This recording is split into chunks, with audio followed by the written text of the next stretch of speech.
नमस्कार। हिंदी साहित्य practice set number 5 पर हम आज के सेशन में चर्चा करेंगे। टॉपिक रहेगा हिंदी साहित्य इतिहास लेखन की परंपरा, प्रमुख कवि एवं रचनाएं। कुल 30 प्रश्न शामिल किए हैं। फर्स्ट क्वेश्चन है, साहित्य के इतिहासकार का काम है कि कवि के कार्यों को साहित्यकार की विकास प्रक्रिया में न्यायोचित दिखा सकना।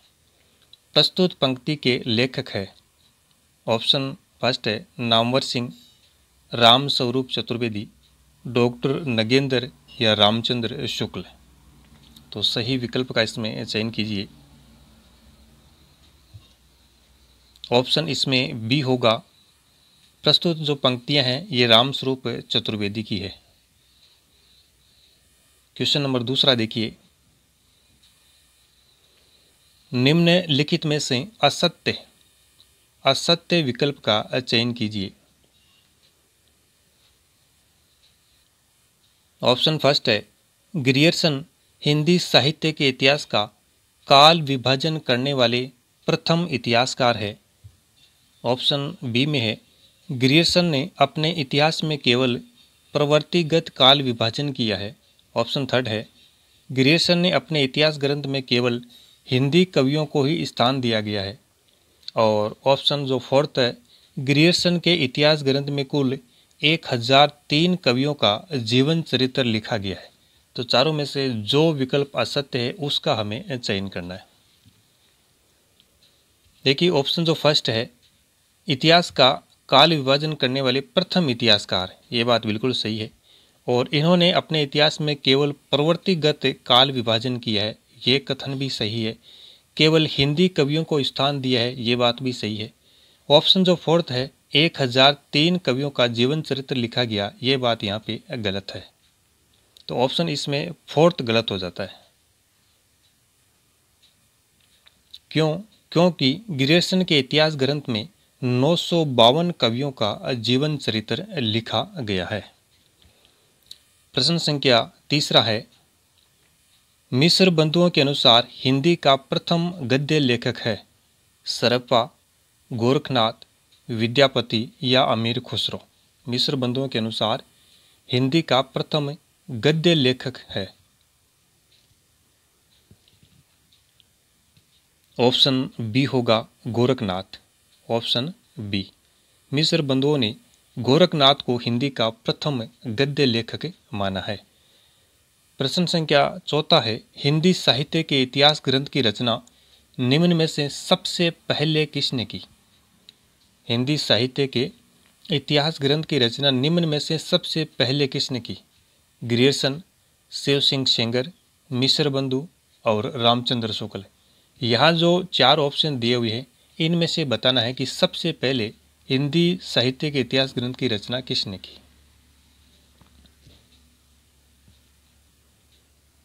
ऑप्शन बी होगा शिव सिंह सेंगर। 1883 ईस्वी में इनका शिव सिंह सरोज ग्रंथ लिखा गया। उसके बाद में ग्रियर्सन 1888 और फिर मिस्र बंधु विनोद 1913 और आचार्य शुक्ल का 1929 में। तो ऑप्शन बी होगा शिव सिंह सेंगर का जो ग्रंथ है शिव सिंह सरोज, उसकी रचना इन चारों में से सबसे पहले हुई। प्रश्न संख्या पांचवा देखिए, हिंदी शब्द सागर संपादित ग्रंथ है किसके द्वारा। रामचंद्र शुक्ल, श्याम सुंदर दास, हजारी प्रसाद द्विवेदी या डॉक्टर नगेंद्र। हिंदी शब्द सागर। ऑप्शन बी होगा इसमें श्याम सुंदर दास। छठा क्वेश्चन है, हिंदी साहित्य का अतीत ग्रंथ के रचनाकार है विश्वनाथ प्रसाद मिश्र, डॉक्टर राम कुमार वर्मा, श्याम सुंदर दास या राहुल शंकरतायन। फर्स्ट ऑप्शन होगा ऑप्शन ए, विश्वनाथ प्रसाद मिश्र का ग्रंथ है हिंदी साहित्य का अतीत। अतीत हम किसका देखते हैं, विश्व का। अतीत विश्व का। प्रश्न संख्या 7वां, ग्रियर्सन कृत इतिहास ग्रंथ का हिंदी अनुवाद किसने किया? अब ग्रियर्सन का इतिहास ग्रंथ कौन सा था? The modern vernacular literature of northern Hindustan. तो इस ग्रंथ का पूछ रहा है हिंदी अनुवाद किसने किया? इस ग्रंथ का हिंदी अनुवाद किसने किया ये पूछ रहा है। ऑप्शन फर्स्ट है करीमुद्दीन, लक्ष्मी सागर वार्ष्णेय, किशोरीलाल गुप्त या डॉक्टर जगदीश गुप्त। तो ऑप्शन से होगा किशोरीलाल गुप्त ने।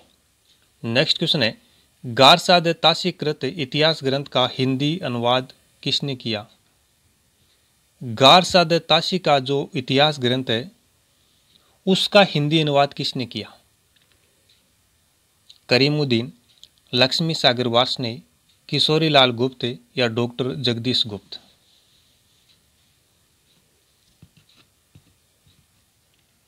ऑप्शन बी होगा लक्ष्मी सागर वार्ष्णेय। गारसाद ताशी के इतिहास ग्रंथ का हिंदी अनुवाद किसने किया? लक्ष्मी सागर वार्ष्णेय ने। अगला क्वेश्चन है, गारसाद ताशीकृत इतिहास ग्रंथ का उर्दू में अनुवाद किसने किया? करीमुद्दीन, लक्ष्मी सागर वार्ष्णेय, किशोरीलाल गुप्त या डॉक्टर जगदीश गुप्त। उर्दू में अनुवाद, गारसाद ताशी के इतिहास ग्रंथ का उर्दू में अनुवाद किसने किया? ऑप्शन फर्स्ट होगा इसमें करीमुद्दीन ने। किसने किया? करीमुद्दीन ने। देखिए, एक तो जो गारसाद ताशी का जो इतिहास ग्रंथ है उसका सबसे पहले उर्दू में अनुवाद किसने किया? 1848 में। किसने किया था? करीमुद्दीन ने। ये याद रखना, किसने? करीमुद्दीन ने। फिर इसी ग्रंथ का हिंदी अनुवाद किया 1952 में। कब किया? 1952 में। ये लक्ष्मी सागर वार्ष्णेय ने, इसी ग्रंथ का। इसके बाद में जो ग्रंथ आता है ग्रियर्सन का जो ग्रंथ है द मॉडर्न वर्नाक्यूलर, उसका हिंदी अनुवाद किया किसने किया? किशोरीलाल गुप्त ने। इन्होंने किया था 1957 में। तो ये 3 जो अनुवाद है ये ध्यान में रखिएगा। 2 अनुवाद हिंदी और उर्दू गारसाद ताशी के ग्रंथ का 48-52 में, और ग्रियर्सन के ग्रंथ का केवल हिंदी अनुवाद किया था किशोरीलाल गुप्त ने 1957 में। यहाँ से अक्सर क्वेश्चन बनता है।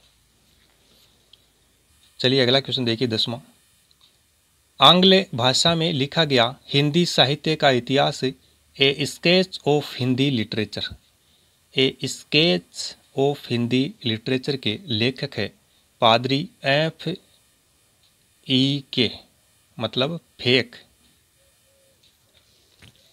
पादरी एडविन ग्रीस, इंद्रनाथ मदान और मौलवी करीमुद्दीन। तो बताइए ए स्केच ऑफ हिंदी लिटरेचर के लेखक कौन है इनमें से? देखिए, इसमें ऑप्शन ब होगा पादरी एडविन ग्रीस। और अगला क्वेश्चन देखिए 11वां, आंग्ल भाषा में ही लिखा गया हिंदी साहित्य का इतिहास ए हिस्ट्री ऑफ हिंदी लिटरेचर के लेखक कौन है? पादरी F.E. के, पादरी एडविन ग्रीस, इंद्रनाथ मदान या मौलवी करीमुद्दीन। ए हिस्ट्री।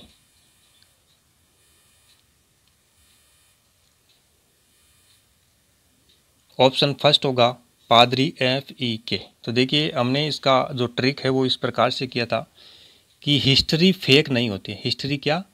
F.E. के। हिस्ट्री फेक नहीं होती, फेक से F.E. के, पादरी F.E. के, फेक नहीं होती है। इसमें हम स्केच करके ऐड करते रहते हैं, नई चीज़ें स्केच करते हैं, उसको ऐड करते रहते हैं। तो स्केच करके ऐड करने का मतलब, स्केच का मतलब ए स्केच ऑफ हिंदी लिटरेचर, और ऐड करते हैं मतलब एडविन ग्रीस। तो इन दोनों ग्रंथों को एक साथ याद रखना आपको, और एक साथ इनके ये लेखक है, इनको ध्यान में रखना है। हिस्ट्री फेक नहीं होती है, इसमें हम स्केच करके ऐड करते रहते हैं नई चीज़ें। तो दोनों साथ में याद रखिएगा। चलिए क्वेश्चन नंबर जो 12वां है वो देखते हैं। मिस्र बंधुओं ने परिवर्तन काल की समय सीमा निर्धारित की है।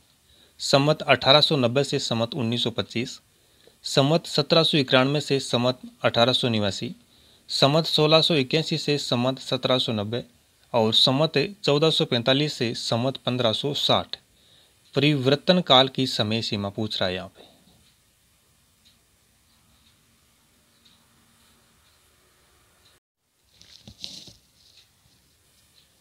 देखिए, मिस्र बंधुओं ने जो काल विभाजन है उसको 5 भागों में विभाजित किया है। कितने कालखंडों में? 5 कालखंडों में। सबसे पहले इन्होंने जो प्रारंभिक काल संमत 700 से संमत 1444, इसको भी इन्होंने 2 खंडों में विभाजित किया है, पूर्व प्रारंभिक और उत्तर प्रारंभिक। दूसरा जो इनका था काल विभाजन वो था माध्यमिक काल। क्या था? माध्यमिक काल संमत 1445 से संमत 1680। तीसरा इन्होंने जो विभाजन किया वो किया अलंकृत काल। क्या किया था? अलंकृत काल, जिसका समय इन्होंने माना है संमत 1681 से संमत 1889। और चौथा जो विभाजन इन्होंने किया था वो किया था परिवर्तन काल। क्या किया था? परिवर्तन काल, जिसका समय इन्होंने माना संमत 1890 से संमत 1925। ये ऑप्शन जो कि फर्स्ट में दिया हुआ, संमत 1890 से संमत 1925। पांचवा इन्होंने वर्तमान काल जो कि संमत 1926 से वर्तमान तक। तो इस हिसाब से ऑप्शन नंबर जो फर्स्ट है वो सही होगा। संमत 1890 से संमत 1925 से मिस्र बंधुओं के अनुसार परिवर्तन काल की समय सीमा निर्धारित की गई है। ऑप्शन इसमें फर्स्ट है, सही होगा। चलिए अगले क्वेश्चन की ओर। प्रश्न संख्या 13वां है, हिंदी शब्दानुशासन के लेखक है। हिंदी शब्दानुशासन के लेखक कौन है? हेमचंद्र, कामता प्रसाद गुरु, धीरेन्द्र वर्मा या किशोरी दास वाजपेयी। 2 ग्रंथ है, एक तो शब्दानुशासन है, एक है हिंदी शब्दानुशासन। एक हिंदी शब्दानुशासन। देखिए, शब्दानुशासन हेमचंद्र की रचना है। किसकी रचना है? हेमचंद्र की रचना। और हिंदी शब्दानुशासन के लेखक है किशोरी दास वाजपेयी। ऑप्शन इसमें द सही होगा, किशोरी दास वाजपेयी। प्रश्न संख्या 14, हिंदी का प्रथम व्याकरण लिखने वाले विद्वान है जेसवा केटलर, किशोरी दास वाजपेयी, कामता प्रसाद गुरु या शिव प्रसाद सितारेहीन। हिंदी का प्रथम व्याकरण, हिंदी का प्रथम व्याकरण लिखने वाले विद्वान है। ऑप्शन इसमें फर्स्ट होगा, ऑप्शन नंबर ए। जेसवा काटलर या जेसवा केटलर हिंदी का प्रथम व्याकरण लिखने वाले विद्वान माने जाते हैं। जेसवा केटलर का जो हिंदुस्तानी ग्रामर है, क्या है? जो हिंदुस्तानी जो ग्रामर है, सन 1698 के लगभग इसका समय माना जाता है। इसी को हिंदी का प्रथम व्याकरण ग्रंथ माना जाता है। प्रश्न संख्या 15वां देखिए, यद्यपि मैं खुद उर्दू का बड़ा पक्षपाती हूँ, लेकिन मेरे विचार में हिंदी को विभाषा या बोली कहना उचित नहीं है। किसका कथन है ये? ऑप्शन फर्स्ट है Shiv Prasad Sitarehind, Garcin de Tassy, George Grierson या राजा लक्ष्मण सिंह। ऑप्शन इसमें ब होगा, गारसा द तासी। एक फ्रांसीसी ये विद्वान थे, फ्रांसीसी विद्वान थे और पेरिस में ये, कहाँ पर है? पेरिस में ये उर्दू के अध्यापक थे। किसके अध्यापक थे? उर्दू के अध्यापक थे। और सन 1909 की बात है, सन 1909 में एक व्याख्यान के दौरान, ये एक व्याख्यान दे रहे थे, उस व्याख्यान के दौरान इन्होंने हिंदी और उर्दू दोनों भाषाओं की युगपद सतह, दोनों भाषाओं की युगपद सतह के बारे में जब इनसे पूछा गया, तब इन्होंने ये व्याख्यान दिया था कि यद्यपि मैं खुद उर्दू का बड़ा पक्षपाती हूँ, लेकिन मेरे विचार में हिंदी को विभाषा या बोली कहना उचित नहीं है। ये बात इन्होंने तब कही थी। नेक्स्ट है प्रश्न संख्या 16, पुरानी हिंदी ग्रंथ के लेखक है चंद्रधर शर्मा गुलेरी, नलिनी विलोचन शर्मा, धीरेन्द्र वर्मा, नामवर सिंह। पुरानी हिंदी।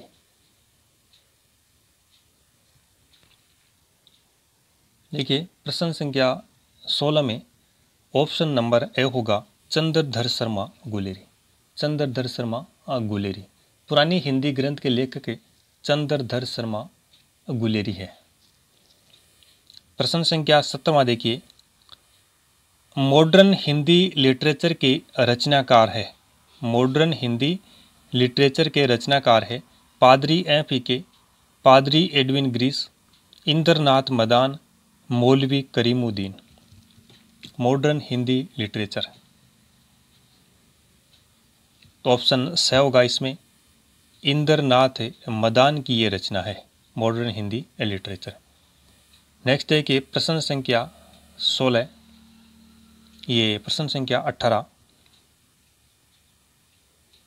तज़किरा-ए-सूराई हिंदी इतिहास ग्रंथ के लेखक है। तज़किरा-ए-सूराई हिंदी इतिहास ग्रंथ के लेखक है पादरी F.E.K., इंद्रनाथ मदान, पादरी एडविन ग्रीस, मौलवी करीमुद्दीन। ऑप्शन डी होगा मौलवी करीमुद्दीन। मौलवी करीमुद्दीन। इंद्रनाथ मदान की रचना मॉडर्न हिंदी लिटरेचर, मौलवी करीमुद्दीन की रचना तज़किरा-ए-सूराई हिंदी, एडविन ग्रीस की रचना a sketch of Hindi literature, पादरी F.E.K. की रचना a history of Hindi literature. चारों ध्यान में रखिएगा। प्रश्न संख्या 19वां है, हिंदी में हिंदी साहित्य का इतिहास लिखने वाले सबसे पहले विद्वान, या हिंदी में हिंदी साहित्य का इतिहास सबसे पहले किसने लिखा? Garcin de Tassy, George Grierson, Shiv Singh Sengar, Ramchandra Shukla. तो ऑप्शन स होगा शिव सिंह सेंगर का जो शिव सिंह सरोज है 1883 में, वहीं हिंदी में लिखा गया हिंदी साहित्य का सर्वप्रथम इतिहास ग्रंथ माना जाता है। 20वां क्वेश्चन देखिए, उत्तर भारत की संत परंपरा। उत्तर भारत की संत परंपरा इतिहास ग्रंथ के इतिहासकार है राम कुमार वर्मा, परशुराम चतुर्वेदी, राम स्वरूप चतुर्वेदी या राम नारायण मिश्र। उत्तर भारत की संत परंपरा, ऑप्शन बी होगा परशुराम चतुर्वेदी। परशुराम चतुर्वेदी की जो रचना है या जो ग्रंथ है इसका नाम है उत्तर भारत की संत परंपरा। प्रश्न संख्या 21वां देखिए, हिंदी साहित्य का नया इतिहास। हिंदी साहित्य का नया इतिहास ग्रंथ के इतिहासकार है राम खिलावन पांडे, परशुराम चतुर्वेदी, राम स्वरूप चतुर्वेदी या राम नारायण मिश्र। हिंदी साहित्य का नया इतिहास, ऑप्शन इसमें फर्स्ट है राम खिलावन पांडे। राम खिलावन पांडे।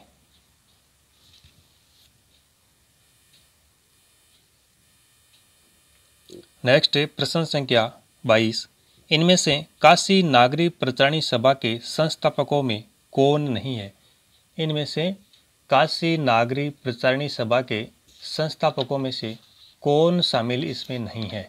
ऑप्शन जो फर्स्ट है इसमें दिया हुआ है बाबू श्याम सुंदर दास, ठाकुर शिव कुमार सिंह, राम नारायण मिश्र और रामचंद्र शुक्ल। तो चारों में से सही विकल्प का चयन कीजिए।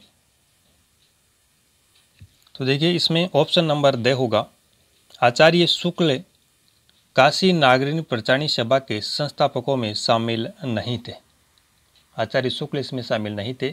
काशी नागरी प्रचारणी सभा की स्थापना कब हुई थी? 1893 ईस्वी में इसकी स्थापना हुई और इसके संस्थापकों में श्याम सुंदर दास शामिल थे, ठाकुर शिव कुमार शामिल थे और राम नारायण मिश्र इसमें शामिल थे। इस संस्था के जो प्रथम सभापति थे वो कौन थे? राधा कृष्ण दास। राधा कृष्ण दास।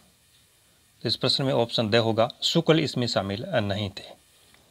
23वें क्वेश्चन देखिए, हिंदी साहित्य का सरल इतिहास। नया इतिहास किसने लिखा? राम खिलावन पांडे। राम नया खिलाते हैं, राम खिलावन पांडे। सरल इतिहास किसने लिखा? विश्वनाथ प्रसाद मिश्र, श्याम सुंदर दास, रामस्वरूप चतुर्वेदी, विश्वनाथ त्रिपाठी। सरल इतिहास, ऑप्शन द होगा विश्वनाथ त्रिपाठी। हिंदी साहित्य का सरल इतिहास विश्वनाथ त्रिपाठी। 24वां क्वेश्चन है, निम्नलिखित में से कौन सा विकल्प सही सुमेलित नहीं है? इतिहास ग्रंथ और प्रकाशन वर्ष। मध्यकालीन बौद्ध का स्वरूप 1970 ईस्वी। हिंदी साहित्य एवं संवेदना का विकास 1986 ईस्वी। हिंदी साहित्य का दूसरा इतिहास 1996 ईस्वी। और हिंदी साहित्य का आधा इतिहास 2009 ईस्वी। तो जो असत्य है, जो सही सुमेलित नहीं है, उसका चयन करना है। देखिए इसमें ऑप्शन नंबर द होगा हिंदी साहित्य का आधा इतिहास है, जो कि सुमन राजे ने लिखा था। इसका प्रकाशन वर्ष 2003 है, 2003 है, न कि 2009। तो ऑप्शन द इसमें सही हो जाता है। प्रश्न संख्या 25वां देखिए, हिंदी भाषा का उद्गम और विकास। शब्द क्या आया है? उद्गम। उद्गम और विकास के लेखक है उदय नारायण तिवारी, हजारी प्रसाद द्विवेदी, रामस्वरूप चतुर्वेदी या विश्वनाथ त्रिपाठी। हिंदी साहित्य का उद्गम और विकास, ऑप्शन ए होगा उदय नारायण तिवारी। इसके लेखक कौन है? उदय नारायण तिवारी। प्रश्न संख्या 26वां, जिन लोगों को आचार्य शुक्ल के हिंदी साहित्य का इतिहास के आगे कुछ सुझाई नहीं पड़ता है, उन्हें अपनी आंखों का इलाज करवाना चाहिए। किसका कथन है? बच्चन सिंह, गणपति चंद्र गुप्त, हजारी प्रसाद द्विवेदी या डॉक्टर नगेंद्र। बताइए ये बात किसने कही थी? बच्चन सिंह ने। किसने कही? बच्चन सिंह। ऑप्शन ए इसमें सही होगा। 27वां क्वेश्चन देखिए, हजारी प्रसाद द्विवेदी रचित हिंदी साहित्य का आदिकाल जो पुस्तक है, इसमें इसको कितने व्याख्यान में लिखा गया है? 3, 5, 7 या 10। हिंदी साहित्य का जो आदिकाल पुस्तक है हजारी प्रसाद द्विवेदी की, ये कितने व्याख्यान में लिखी गई है, ये बताना है। 3, 5, 7 या 10। तो ऑप्शन ब होगा इसमें 5 व्याख्यान में। कितने व्याख्यान में? 5 व्याख्यान में ये पुस्तकें लिखी गई है। 28वां क्वेश्चन, ज्ञान राशि के संचित कोश का नाम साहित्य है। साहित्य के संदर्भ में यह कथन किसका है? हजारी प्रसाद द्विवेदी, महावीर प्रसाद द्विवेदी, रामचंद्र शुक्ल, डॉक्टर नगेंद्र। तो ज्ञान राशि का जो संचित कोश है किसके पास था? महावीर के पास। किसके पास? महावीर के पास। ऑप्शन बी होगा महावीर प्रसाद द्विवेदी। प्रश्न संख्या 29वां देखिए, प्राज्ञ की मनोवृत्ति मनुष्य को या तो विषय विलास में लीन करती है या अपनी आध्यात्मिक श्रेष्ठता का प्रदर्शन में क्षतिपूर्ति ढूंढने की प्रेरणा देती है। ये कथन किसका है? हजारी प्रसाद द्विवेदी, रामचंद्र शुक्ल, बच्चन सिंह या बाबू गुलाब राय। ऑप्शन इसमें द होगा बाबू गुलाब राय। ये जो कथन है ये किसने कहा? बाबू गुलाब राय ने। और अंतिम 30वां क्वेश्चन है, हिंदी के मुसलमान कवि नामक पुस्तक के रचयिता कौन है? गंगा प्रसाद सिंह, सूर्य नारायण पांडे, डॉक्टर माता प्रसाद गुप्त या सूर्यकांत शास्त्री। हिंदी के मुसलमान कवि, ऑप्शन इसमें ए होगा गंगा प्रसाद सिंह। प्रश्न संख्या 30 में हिंदी के मुसलमान कवि जो पुस्तक है इसके लेखक हैं गंगा प्रसाद सिंह। तो आज के सेशन के 30 प्रश्न समाप्त होते हैं। धन्यवाद।